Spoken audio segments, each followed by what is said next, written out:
Welcome to the first episode of the Learn English podcast. My name is Melissa, but my students usually call me Dr. C, and I am so excited to have you with me here for the premiere episode. I have been working for a long time to launch this podcast, and it is thrilling to finally have our debut. Since it's our first time meeting, I want to spend this episode introducing myself, discussing what my philosophy for learning English is, and discussing what my goals are for this podcast. So, a little bit about myself. I'm from the United States. I was born and raised in Southern California, where I currently live, and I have been teaching English as a second language for a little over 2 years.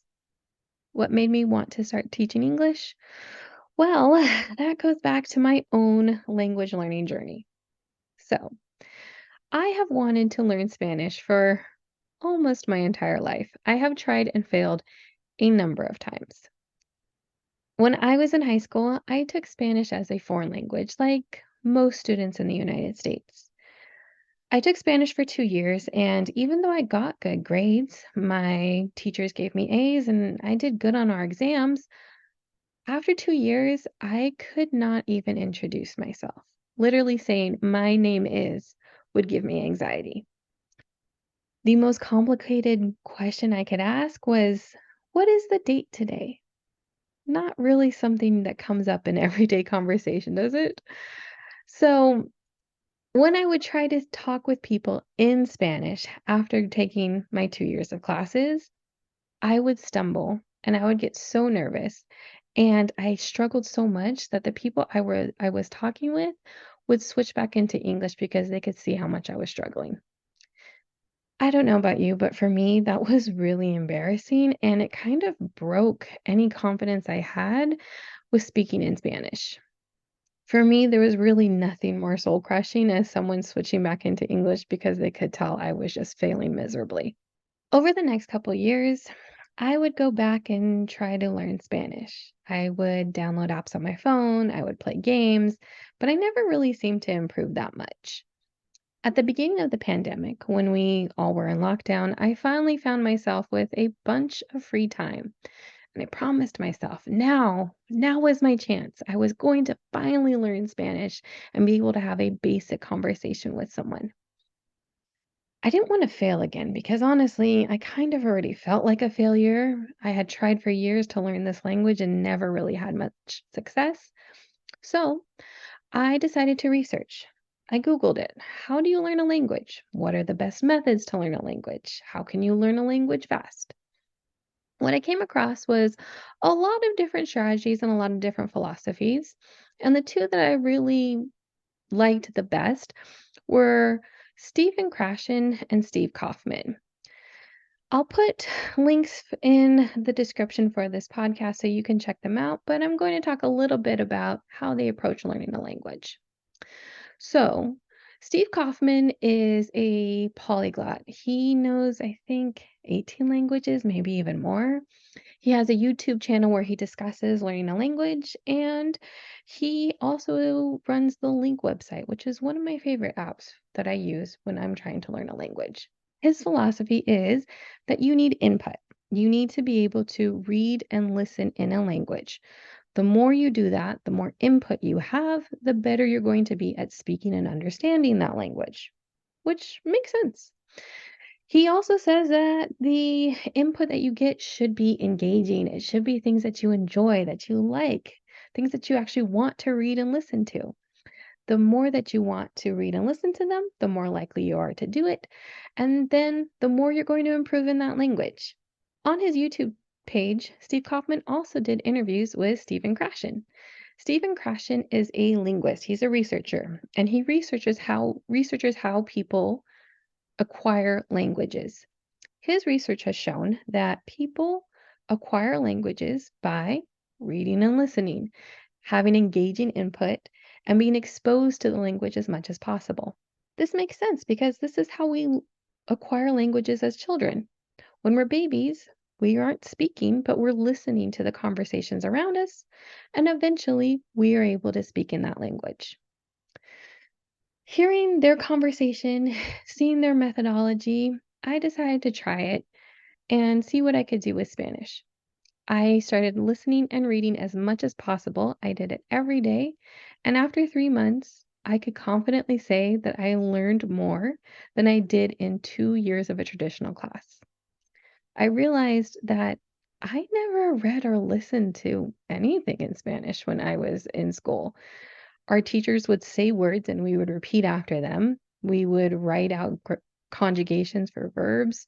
We would look at grammar tables, but I never actually watched anything in Spanish. I never actually listened to anything that was designed for someone who was learning Spanish.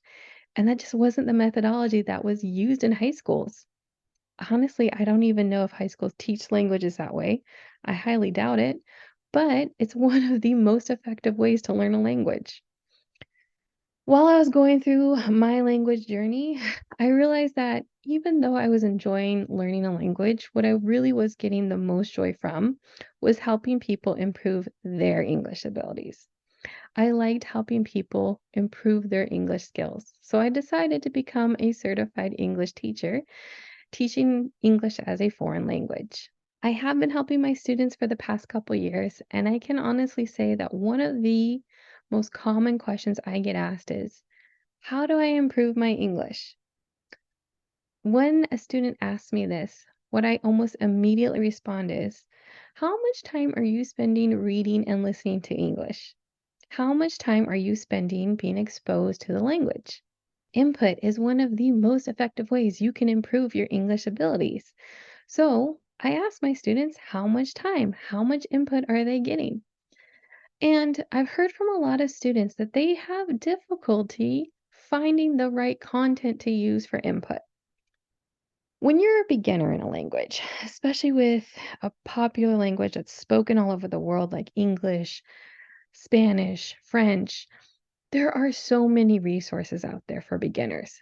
If you're brand new to the language, you can start learning right away because there's resources everywhere for you.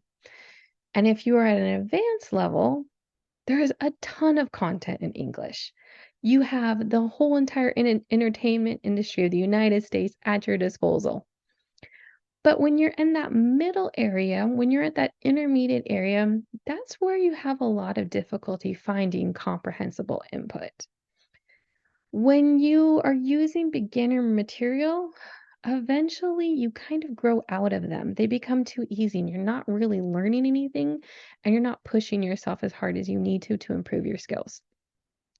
If you try to use native content though too early, you can get frustrated because it can be really hard to understand. A lot of my students tell me that listening to native content, watching movies or television shows in English is difficult because Americans speak really fast. They use a lot of slang. They have a lot of cultural references that people who are learning as a second or third language just don't understand.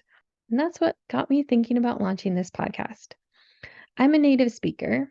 I'm speaking relatively quickly, and I want to make this podcast a resource to help people who are stuck in that intermediate bubble. My main focus will not be on grammar. Of course, I will talk about it occasionally as needed, but my main goal is that this becomes comprehensible input for those of you who are at the intermediate, upper intermediate, or lower advanced stage. This way, you can push through that intermediate plateau and get to the point where you can understand native level content. I also want to keep these episodes to around 8 to 20 minutes. That way, you can incorporate them into your language learning routine. That way, it won't take up too much of your time, but it also will allow you to go back and re listen to the episode if you need to. If you're at the intermediate level, you might not fully understand everything I say the first time when you're listening to it. And that's okay. You can go back and re listen and absorb more and more of the episode every time you listen to it. Once you're at the upper intermediate or lower advanced level, then you might be able to understand everything I'm saying the first time around, and that's great. Well, that is a little bit about myself, my philosophy, and my goals for the podcast. I hope you enjoyed this first episode. It was really exciting to record it and launch this podcast. If you enjoyed it, please like and subscribe so you don't miss our second episode when it comes out next week.